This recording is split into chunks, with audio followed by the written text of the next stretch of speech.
किस्को सोराब की जानिब से रमजान मुबारक में एलानिया 18 घंटे लोड शेडिंग के साथ साथ मुकामी सतह पर गैर एलानिया लोड शेडिंग भी जारी है।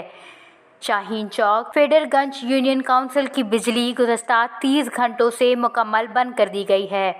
आवाम को सहरी के वक्त काफ़ी मुश्किलात का सामना है। सोराब की आवाम ने किस्को चीफ से अपील की है कि रमज़ान मुबारक के मुक़द्दस महीने में किस्को सोराब के मुकामी सतह पर हर दूसरे रोज़ के 30 घंटे गैर एलानिया लोड शेडिंग का सिलसिला ख़त्म किया जाए, क्योंकि गुज़श्ता एक साल से किस्को सोराब ने शहर के तमाम फेडरों पर हर दूसरे रोज़ एक बड़े इलाके पर 30 घंटों के लिए बिजली बंद कर देते हैं ताकि ग्रिड स्टेशन में कम यूनिट चल जाएं। हालांकि सोराब शहर में पहले से 18 घंटे लोड शेडिंग का सिलसिला जारी है, लेकिन मुकामी सतह पर दूसरी लोड शेडिंग आवाम के साथ ज्यादती है। इसका फौरी नोटिस लिया जाए।